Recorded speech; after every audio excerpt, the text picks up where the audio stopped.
Hello, and welcome to another new episode of the Goldnerds podcast. I'm your host, Lons, and I'm joined by my co-host, Shai. Hey, Shai. I don't know. I am speechless, Schmoopaloos. I can't even believe I'm saying that word in the company that we are today. That's all I can say. That's right. We have a special guest, probably the most special guest that we've ever had on the show. She is the, scene stealer from Bridesmaid, the backbone of cult favorite Reno 911. To us, she is the mother of all Smothers, the fearless leader and captain of our show, The Goldbergs. We have Wendi McLendon-Covey on. Hello. Hello. Oh Welcome. my goodness. Guys, we have arrived. Our holy grail is with us. How are you, Wendi? This living room setup you have, it's very special to me, and I love it. We wanted to make you feel at home. Thank you. I'm gonna lie on the couch. Okay. I'm in Murray's chair just because I feel like I'm not supposed to be, and I like to live dangerously. Okay, well, it's full of farts, so just know that. Do you ever sit on the chair just like before Jeff and be like, this is my spot today? No, I never have. I let people take pictures there, though. I know people like to take pictures, but honestly, it is a comfy chair, and if I sit in there, I know I'll have a tough time getting out. So I don't do that. Okay, that makes sense. I probably take a nap. I'm assuming Jeff takes naps on that chair. You would assume right. Okay. Yeah. Before we get started, I personally want to say congratulations on 10 years of a fabulous Bridesmaids, like cult favorite, iconic movie. 10 years. It just seems like we just came out with that movie, or you guys just came out with that movie. Right? It does seem that way. It flew by, didn't it? It really did, but I think because the memory lasts and everyone watches it so frequently, I mean, you have to watch it like at least once a month in our household. So I haven't seen it in years.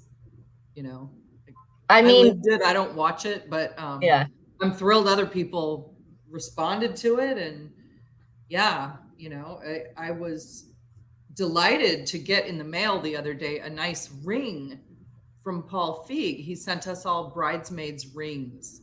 I saw it's like a high school ring, right? Yeah, it's like a class ring. So cute. Yeah, that was adorable. That's pretty adorable. Yeah. Wear it with pride. I'm assuming. I hope so. I absolutely will. Yeah. He's a good gift giver. Yes, for sure. So we're here because we just aired the finale last night, season 8 finale. Obviously, the big only storyline was Jerica got engaged. Mm-hmm. And I mean, walk us through that when you read that on the table read. Was that coming? Like, did you guys see that coming, or was it a total surprise? It was kind of a surprise because I just didn't know where it was going to go this season. They were broken up for a long time. Yeah. And, Barry and Joanne had been getting kind of close, and it's time for them to all start getting married off. But I was very delighted when I read that. I thought, okay, well, now this is good stuff, because in real life, the Goldbergs, a lot of fun stuff happened at those weddings, and I want to play those things. Bev at a wedding is its own kind of terrible. So Bev planning a wedding is what the world has been waiting for, I think, for 10 years. It's amazing it's held. I'm so happy that it's held. You've held it for this long, because now it's like the experience we're going to get once it comes out is going to be just incredible. Now, that last episode, I always think about which episodes go on my top ones, and I think that one is so great because it pays off Joanne coming into the show purely so we can get the downright Shakespearean setup of and delivery of that whole episode. And did you were you all experienced in the Shakespeare thing? Were people talking about that, or and how it was? I felt like it was watching that kind of Comedy of Errors or Midsummer Night's Midsummer Night's Dream, that kind. Yeah, it absolutely reminded me of Midsummer Night's Dream. Yeah. It absolutely reminded me of rom-coms, which is, Mm-hmm. what we said it was. But you know what? Because we film out of order, we film out of sequence, you really don't know how things are going to cut together. Even though you've read the script, when you're doing it, you kind of forget the other stories that take place. And because this has been such a weird year of shooting in COVID, like there were some actors I barely ever saw or barely worked with, not even in passing would I see them. So it was fun for me because, we filmed that episode 6 weeks ago, maybe. I had forgotten most of it because all I could remember was that's when we found out George had died. So the rest of it was all about, let's just get through it without crying. That's all I remember. So I was very pleased with the way the episode turned out. It was very upbeat, knowing what we went through. Well, there was a scene, excuse me, Shai. There was a scene where Murray's crying because his little peanut got engaged, but I saw you post on Troy's Instagram that this is when you found out about George. So I was wondering if those tears were probably real, of him mourning the loss of the great George. I mean, we were all, anything you saw at the beach or at the beach house was in the shadow of that news. So yeah, there was a lot of crying that day. That's why our faces are all huge and puffed up. But anyway, George's such a legend, and we have so many questions about George, but I think this is a perfect moment to talk about him. One of your all-time biggest fans, Chad, who we know always wishes you a good day and a good week. Chad Smith wanted to know if you had any favorite episodes or scenes with George that stick out to you. To me, by the way, the Super Hanukkah moment, the touching moment between you both during A Christmas Story, that's the most watched episode in my super Jewish house. But that to me has always been such a magic and beautiful moment, the mother and the daughter and father connection. Yeah, I'd say that's one of the high points.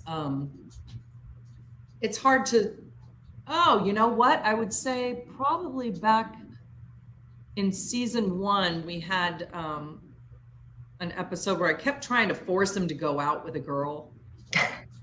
Oh yeah. He was like, I don't want to. I've already had the best. And I don't want to, stop trying to fix me up. That was fun. I will say this, instead of trying to tell you like what my favorite episodes were with him, because basically anything he was in was a complete delight. But earlier this season, like the last time I saw him, me and Sean had the good fortune of working with him. So this whole time during COVID, we wouldn't bring him in a lot. That's why you didn't see him a lot this season. Mm-hmm. We would minimize his scenes. We would bring him down from Santa Rosa, where he lived, and we would shoot all of his scenes at once so that he could go directly back, and we would make it real easy on him. So this one day in February, we were filming together, and in our green room, he was real talkative. He just wanted to talk and tell us all these Hollywood memories he had. He was full of stories that day. Wow. And for some reason, that was supposed to be my luckiest day of the year, according to astrology. That was my luckiest day of the year. So I'm sitting here thinking, well, nothing's happened today. Why, I haven't won any money. I didn't book any big jobs. Like, what was supposed to be so spectacular about today? Well, now that I'm thinking back, that's what it was. Yeah. I got a lot of alone time with just Sean and George's stories. And that's my latest memory. You know, something, thank you so much for sharing that with us. That was really heartfelt. Really, really appreciate that. Thank you. Something we always talk about on our podcast all the time is the magic between you and Sean. Mm-hmm. And we had a chance to talk to Sean about it. And I feel like we would be remiss if we didn't ask you about you on screen. To us from the outside, you've had this little kid grow up, and the two of you are this amazing comedy duo together. The scenes with you together are just magic. They're the heart of the show. What's it like being there with an actor who, you know, starts as a little kid all the way through, and you're the mother figure or the mentor or the partner in so many scenes? Well, I will say that Sean is like, he's always been like a little Buddha. You know, he's just got this way about him that's very calming. He seems to be an old soul. He says very intelligent things, and always has, even when he was just a little kitten of 14. And he's genuinely interested in people, and he remembers what you tell him, which is, you know, a lot of people don't. So he always asks you very insightful questions, and it's been interesting watching him grow up, because I've never seen someone go through quite as much pressure as he has. I had never been on set with a minor that had to go to school in between takes, and how you have to switch gears like that, you know, to get out of a scene and stop playing Adam and then go and learn math for 8 minutes while they change lights, and then come back and switch gears again. That's crazy to me. That would make my head explode. John always takes everything with such, he's just full of grace, you know, and a good sense of humor. And I love just sitting and talking to him. He's a very interesting guy. And it has been an absolute honor to watch him grow up. But when I watch old episodes, I'm blown away. I'm just blown away, because it was his first job, his first real acting job. And he, you know, there was another kid that was hired first. And I don't know if I should say that, but I've already said it. Cat's out of the bag. Yeah. They had hired another kid. And then Sean came into town just to, you know, meet people. He was with his mom, and they're just taking general meetings, and they met him, and they were like, this is it. This is it.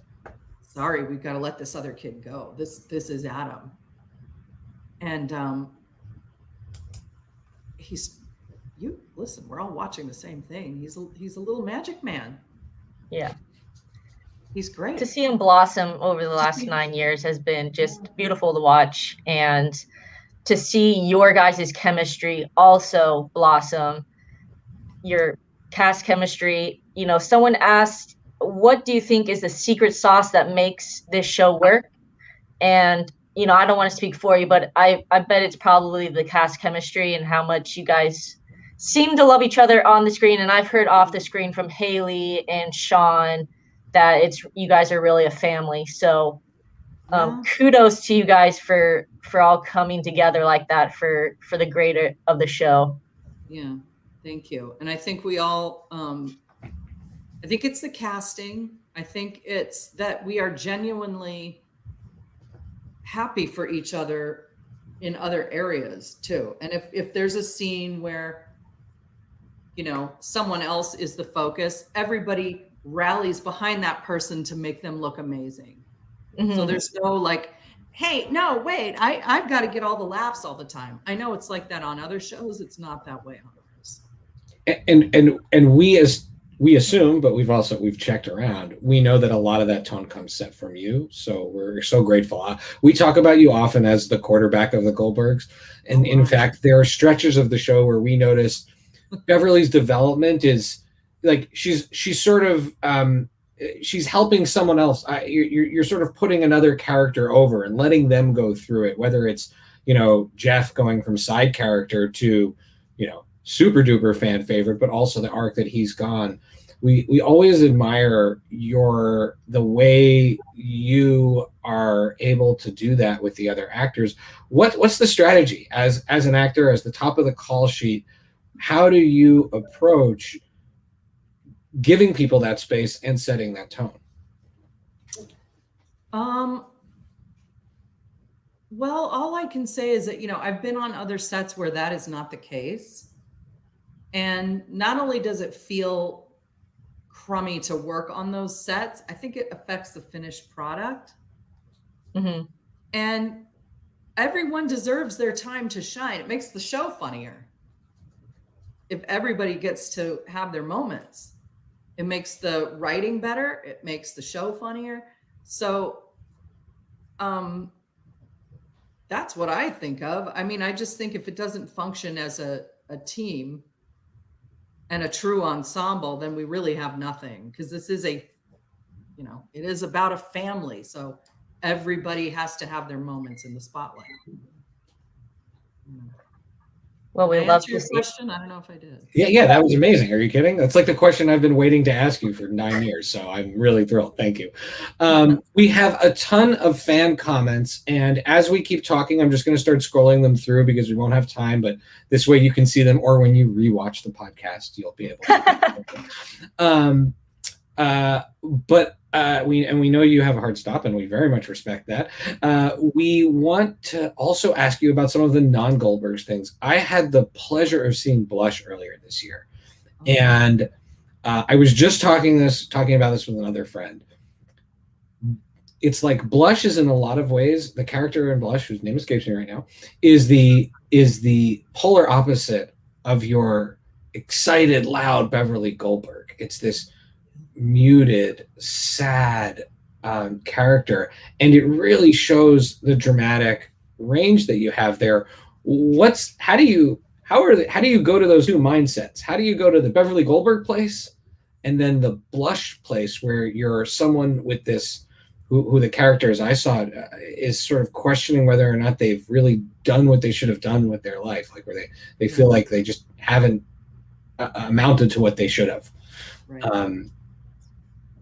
Well, one thing is that Beverly, even though she's always saying, I could have been a lawyer, blah, blah, blah, she really always wanted to have a family.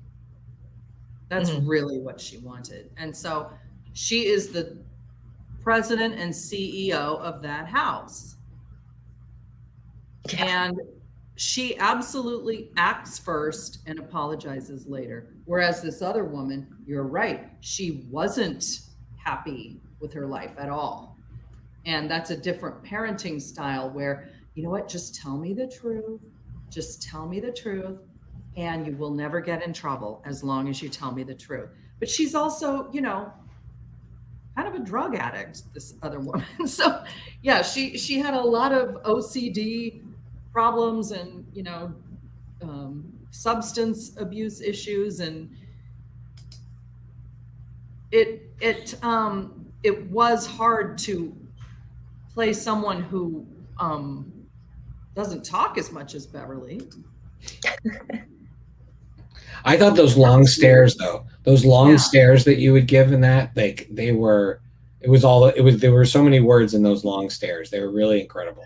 The shots in the mirror and all of that. It's tremendous to see you in that kind of film. Or do you plan to do more?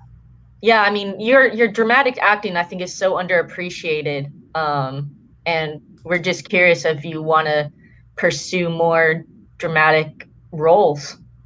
Well, I'm hoping my next big thing that I do, I mean, I've done many indie films and I'll keep doing those, but like my next big series, I would like to be like a Tony Soprano or a Walter White. Like a Katie Seagal on a Sons of Anarchy type of boss. Yeah. Okay. Love to see you as a boss. Or that like, would be... on well, I can't remember it, so I'm not going to take up your time trying to think of what it is. But Ellen Barkin on Animal Kingdom. Yes. Oh, okay. My parents watched the show. Yeah. Yeah. So that's my dream. That is my dream. Well, we hope you get there. I hope your astrology signs point to that in the future. We know. So in the meantime, though, we're heading into season 9 of the Goldbergs. We're going to hit the 200th episode, which is just monumental. I mean, it feels like yesterday we hit the 100th. It just doesn't happen like that anymore. People need to understand that is just not how TV works anymore. So the fact that we are going to get to do that is extraordinary. And I'm so proud. But that's all on you guys, you know, for watching. That's you and the writers and the cast and the crew. That's absolutely your hard work, and we are just a pleasure to sit and watch every week. But I mean, I'm sure you get this question a lot. Do you have anything else on your bucket list for the Goldbergs? You know, you're going to be planning a wedding. Yeah. I mean, which seems pretty big, but anything else? That is big, but you know, Beverly with grandchildren. There are a lot of stories left to tell there. And then, you know, I don't picture this happening, but you know, in real life, Murray passed away. Nobody wants that to happen. But then when she went on J-Date and started dating around, that's kind of hysterical. I mean, that could be an amazing dramatic show too. Like you know, like a tonal shift. That's incredible. I don't envision that happening, but you know, the Goldbergs are all still out in the wild and doing stuff. So we could go for a good long time if the audience wanted it and if we all wanted it. But there's plenty of stories to tell. Well, you guys could be the Grey's Anatomy of comedy. So, and as far as we're concerned, we'll be there. Yeah. That would be amazing. Yeah. I feel like we're nearing our end, and our end of our time with you. Don't worry, Goldnerds. Lons and I will hang out. I realize it'll be a huge letdown. We had a really fun question from one of our folks, one of the many fans who sent in questions. And this is from all over the map, who wants to know about your favorite bands and TV shows of the 80s. And I'll put that in the context of some of the shows from that crossed into the 80s that also had, you know, at least 9 seasons. Seinfeld, Family Matters, The Love Boat. The Love Boat was in the 80s, right? Like it went into the 80s, yeah. It went into the 80s, right? What are some of your, you know, you're in the company of all of those shows now. It's amazing. Yeah. What are some of those favorites? I remember when The Simpsons debuted on the Tracy Ullman show in the 80s. Wow. And that's, you know, gone on to have a beautiful life. Seinfeld, of course. And the Golden Girls. Absolutely. Who's going to tell you they don't like the Golden Girls? I don't want to know that person. The original Friends. As far as bands, look, I'm a huge Duran Duran fan. And they're still touring and they're still making music, you know, and it's fantastic. Culture Club, again, they're still touring. They're still making music. Missing Persons was a big, I mean, I listened to them and made so many plans listening to that music, and now to have those plans come to fruition and that music is still going on, it's still relevant. Yeah. That's amazing. And also the B-52s. Oh yeah, they've never stopped. Absolutely. Okay, so you're about to leave. We thank you so much, but is there any projects upcoming or anything that you want to promote that we can watch you in? Definitely. Tomorrow on Hulu, MODOK comes out. Marvel's MODOK, written by and starring Patton Oswalt, who's also on the Goldbergs as our narrator. I play Monica Rappaccini, but all of those will be available 9:00 tonight on the West Coast and midnight tonight for the East Coast. Okay. And then on the Roku app, all the stuff that was on Quibi. Do we remember Quibi? We do. Oh, yeah, I was a Quibi subscriber. Yes. Okay, well, all that content, including the 7th season of Reno 911, that will be available to stream starting tomorrow. All right, get your Roku apps, guys. We have an 8th season that comes out later this year, also on the Roku app. So download that app, get your life. Well, we will be sure to watch, Wendi, and we appreciate your time. Thank you so much for joining us on the Goldnerds. Thank you for having me, and thank you for keeping the Goldnerds going. The Goldnerds are mighty, and we appreciate them. Thank you so much. We will do it for you, our fearless captain. Amazing. All right. Thank you so much. Bye-bye. See you guys later. Bye. All right. Can you believe it?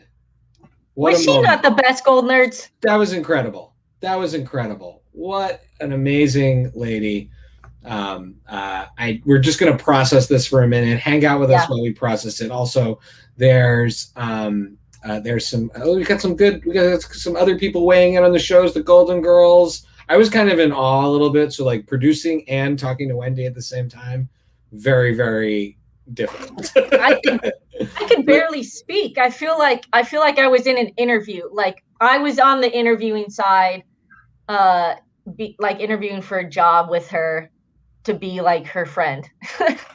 Yeah. How do you think I did to be your friend, Shai? I think you did great. I think you did great. I hope. For me, I'm like that scene in Old School when Will Ferrell kind of blanks out. I don't remember what happened, but wow, that was incredible, and it was so. She gave us a lot of great insight too, and I mean, we briefly touched upon season 9. There is going to be a wedding. Hopefully, there's grandbabies. I mean, I don't see this show ending. You know, like she said, there's plenty of stories to go around. The actors seem to like it. You know, the writers keep turning out great episodes. I mean, we were just talking about this, Shai. The last 5 episodes have been some of the best of the series, and we're in season 8. I'm curious what other folks say. We were talking about this before. That run of the last group of episodes, and then that finale. I think that finale goes up there with some of the great episodes of the show. And I think when you get to an 8th season of a show, you know, you're gonna have moments that maybe, you know, after 8 seasons, you're going to have episodes that are your least favorite. It's just odds, right? But I feel like they ended with some of the strongest stuff. And I feel like that's such a great feeling because, someone mentioned in the comments that I will go and said that could have been the finale. Oh, Kermit Defons, the original. Could have been the finale. Could have been the finale. And it would have been a great finale. I will answer on behalf of Wendi. I don't think they were planning on that being the series finale. I think the Goldbergs is a pretty safe show for ABC, just speaking from entertainment experience. So I think that was always the plan, was to have them engaged, but a great ending episode, epic episode to end on a season on for sure. Like we mentioned, Jerica getting engaged, but more importantly, Johnny Atkins and Carla sharing a mailbox together. Hello, that was the big part of the episode. I feel like, and I'm going to bring back maybe one of the earliest things from the Lons and Shai era of the podcast. Again, we always pay tribute to Ash and Joe. They started the Goldnerds. We wouldn't be here interviewing Wendi if it wasn't for them. But I'm going to bring back your original theory of the ponytail paradox. And it was noticeable this season, the lack of Sean Marquette and Johnny Atkins for sections of the show.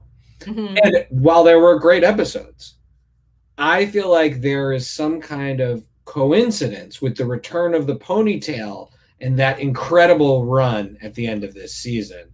I didn't want to say it, Shai, but I think you're absolutely correct. Carla and Sean feel like they're on a different show. Yeah. You know, like they're acting on a different show in the background of the Goldbergs, you know? and I love to see it. You know, they add so much like spice to the episodes. It would be great to see one of those episodes where you see a past Goldbergs episode from like you do like a Back to the Future 2 thing. Like it doesn't have to be Back to the Future, but where we watch an episode, it could be a Ponytail Paradox episode, where we watch an entire episode from Johnny Atkins and Carla's point of view, but it's an episode we've seen already. Yes, so like absolutely. what were they doing during that whole episode? It could be the Sweet 16 or 16 Candles episode, season 6 premiere, where Adam turns 16 and like he gets his ponytail stuck in the door. I think that would have been a great episode to see it from Johnny Atkins' point of view. Yeah, I love that. But so Ponytail Paradox, I think that the power of that ponytail is absolutely crucial. So, I mean, we talked about highlights. What were some of your like highlights from season 8? I'm still overwhelmed by the end of by that last episode, partially because I consider myself one of the original Jerrica shippers. It's true. So for me, and we already knew because of school, like they had given it away, like that they got married, which was awesome, but we still didn't know if it was going to happen, when it was going to happen. And so I really loved that. I really loved Divorced. I thought having I love when they dip into the Goldbergs real life Goldverse. And when they had Bria B play her own mother, and she and Bevy like mutters under her breath, divorced and all of that, and they have those great scenes together. To me, that was a highlight. And of course, we're gonna love any episode that that involves someone who came on the show, and Bria was just a total delight. Came on the podcast, so that was amazing. The murder mystery. I mean, my wife loves the movie Clue so much. And so that murder mystery episode was just all giggles in our house. And I think my overall like thing is the arc of Jeff Schwartz and what Sam Lerner and Haley Orantia brought to this season. I feel like they did a lot of moving those characters. And and I thought that to me was what made this season like really special. But that's like also like a pretty consistent thing for me to say, because I'm always about it's consistent. I mean, look, we're a broken record. We love Jerrica. We're Lerner heads till we die. Sam Lerner's clearly a breakout star of this show, and what he brings to Jeff is amazing. And I will say, as bummed as I was about that breakup, it came from something real. Like it wasn't contrived. Didn't feel forced, but like, you know, he kind of does, you know, bend the knee a little bit to Erica, and she kind of overpowers him in so many aspects of life. So it felt like okay, like he needs to kind of figure himself out before they can take that next step. And I thought that was so natural and so clear to their relationship that even while they were broken up, they were still a couple. And you know that those are just some of the couples, especially on TV, that you're an epic love story if you're a couple when you're not actually a couple. And and they played it off beautifully. So I'm really excited for this wedding. I'm really excited for the planning of the wedding.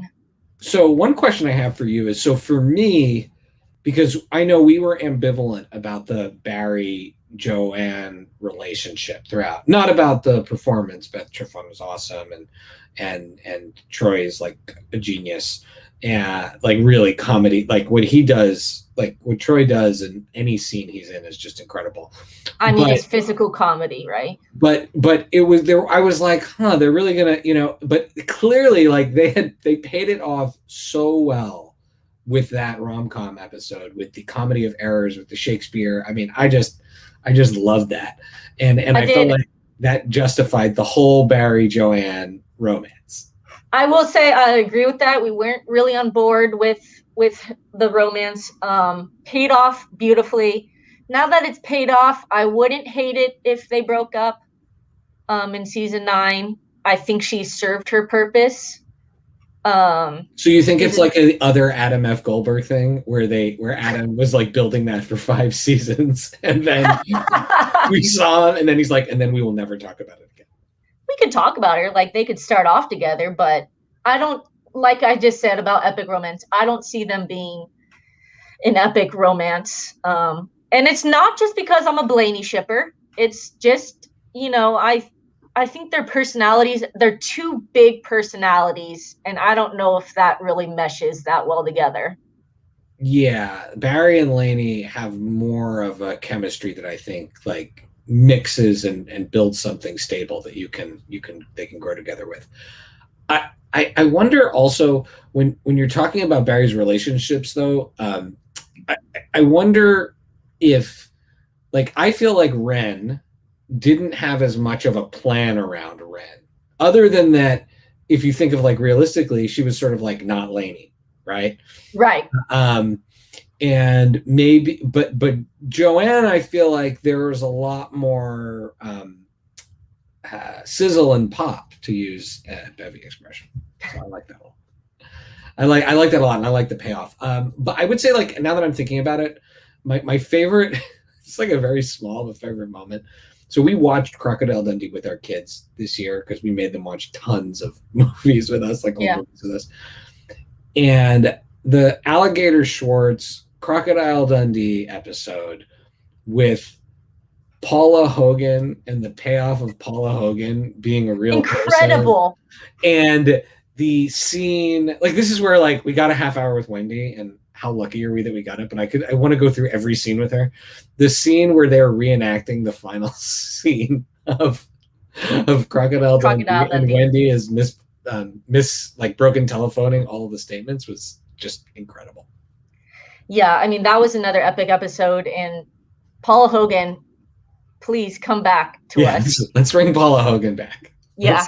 Let's if Barry's gonna keep dating, let's have him date Paula Hogan. And I know it's like weird. I always was still a fan of Kimothy. Anyone else like Kimothy? Let it go, Shy. Let it go. I always want to see Kimothy. You know what relationship I love?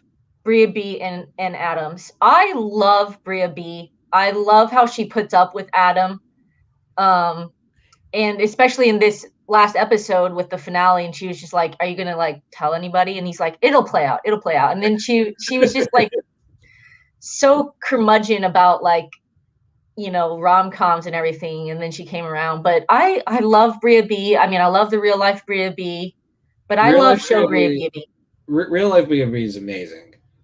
Sadie Stanley, who plays Bria B on the show, is so fantastic, and she and Sean are so funny together, right? I mean, it's no coincidence they were cast in Kim Possible together, right? Like they work amazingly well together.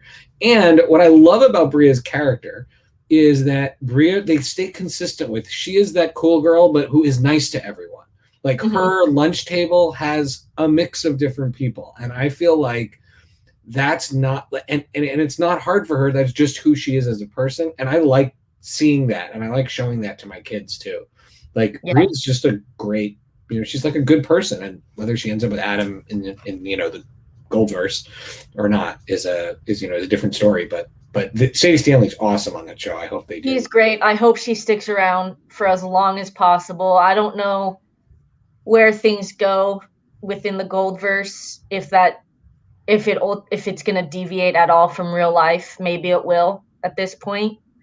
But I hope she sticks around because she's definitely my favorite of his girlfriends by like a mile.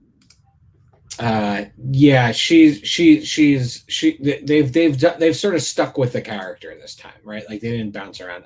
Maybe, I mean, again, real life Jackie is also one of my favorite humans. Well, real life Jackie's a different story. I mean, she's just above and beyond the coolest, but we're just talking show girlfriends right now. Show Jackie gets broken up by the different actors, so it doesn't, like, you don't get the consistency that you get with Sadie Stanley, and like Sadie Stanley is, I mean, she's a star. Like she's a star. I hope she books some big things too. Yeah, it's a matter of time before she's headlining whatever Marvel movie that she'll be in. What are your thoughts on season 9? Like, what do you wish to would happen. I think that you can get a whole season out of planning that wedding. Like if they know there's going to be a season 10, build season 9 all around, I'll use a Yiddish expression, the mishigas of planning a wedding, because it will be hilarious and amazing, and it will give everyone in my family anxiety. And I could see a whole season of that. If they know there's going to be a season 10, let's 100% do that. And then but if not, then I'm not really sure. And I think I'd like to, and I'm not going to make a comment on how it should be done, but I'd like to see them deal with Pops's death if they're going to have him die in show, right? Like if his death is going to happen, I'd like to see that, partially because I think that the cast is so up for it after all of this time, right? Like the whole concept of the very special episode, like if you remember from the 80s, the very special episode, I feel like there could be, I mean, real very special episodes were ridiculous. If you ever watch that Amazon or that Funny or Die series, but I think that a genuine real special episode, I think about, I don't know if you remember this, there's a really specific episode of Family Ties, I believe it won an Emmy, where Alex P. Keaton has to deal with the death of his friend. Yes, I remember that.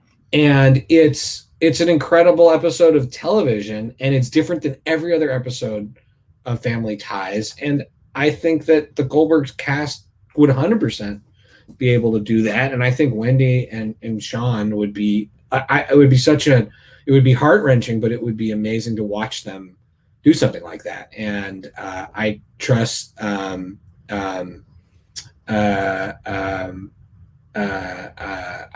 got distracted by the comments. Mary Murphy says, I don't know if you guys are reading this, but they won't know if there's a season 10 until the end of season 9. Yeah. That's generally correct. Yeah. I guess there was one year where we knew 2 were coming, right? Where they had locked in 2. When we ended 5, we knew 6 and 7 were happening. Yeah. Again, they won't know officially, but I think unofficially you can kind of gauge. Right. I mean, the show is still a top-rated comedy on ABC, so they'd be dumb to cancel it, basically. As far as we're concerned. But yeah, I agree they should do a Pops episode.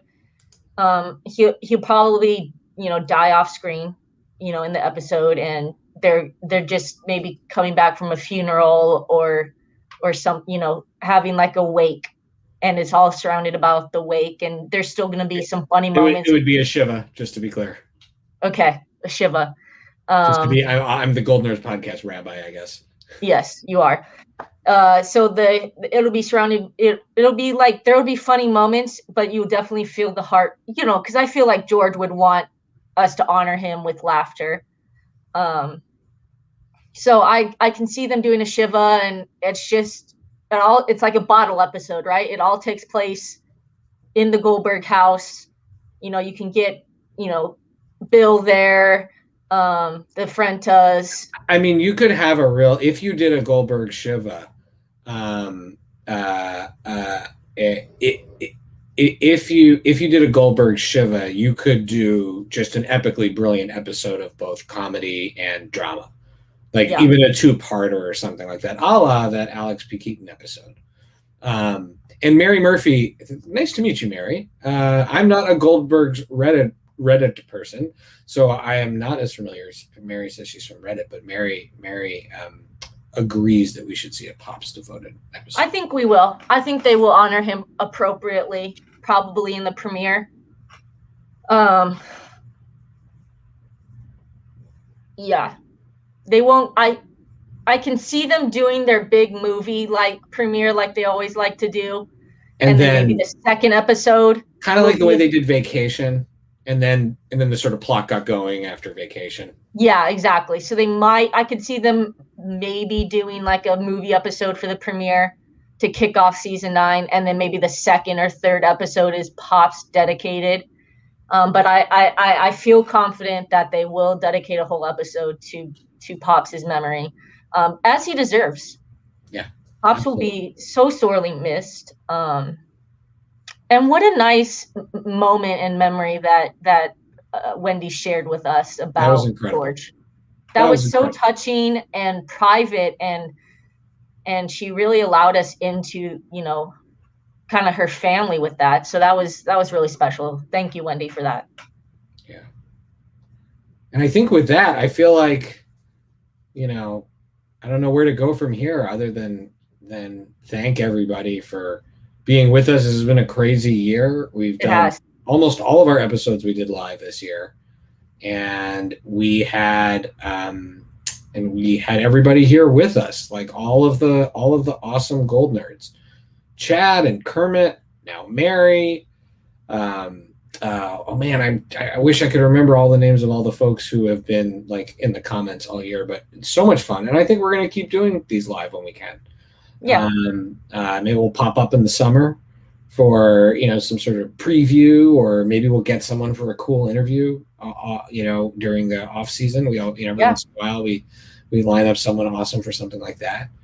And, this whole program will be able to rewatched on YouTube right away. So if you missed it, you can just watch it right away, and then the audio will be up on the podcast feed. So pretty soon, and you can get that everywhere you get your podcast. But where can people get you, Lons? Where are all the places people can follow you? Yeah, I mean, I am PK Prime 12 on Instagram and Twitter. And Shy, where can we find you? Hit us with your digits. You can follow me at Pancake and the number 4 table, Pancake 4 table, on Twitter and Instagram and lots of other places. And you can catch me every week with my non-Goldverse sisters, because Lons is my lady bro in this world, but my actual sisters that I grew up with in the same house as, on the Friday Night Movie Podcast. Awesome. And again, you can find this on YouTube and everything, but you can also go to our Twitter at Goldnerds on Twitter to find it. We're also on Instagram at the Goldnerds on Instagram. Hit us in the comments, maybe what you want, another guest you guys want on the show, predictions for season 9. What's left on your guys' bucket list? And we love deep cut guests. Those are so fun. Yeah. Like if there's someone, that is like just the fan favorites, for me on my list, I really want to get, like, aside from the main cast, like we're sort of like working our way, hopefully we'll get, but for me, I want to interview Sean Marquette and Alex Jennings so badly, ideally together, but I don't know if that'll ever happen. That would be fantastic, Shy. We also have to get Haley and Sam together. I mean, this whole next season is going to be surrounded by them, so they're going to have a lot of outstanding episodes for us to talk about. Hopefully, we can get those 2 together. But yeah, hit us up in the comments at any of our handles. And this has been a Goldnerds live podcast with Wendi McLendon-Covey. We love you guys. Shy. I only have one thing to say, and that is, for real, have a summer. Have a summer. JTP out. JTP out.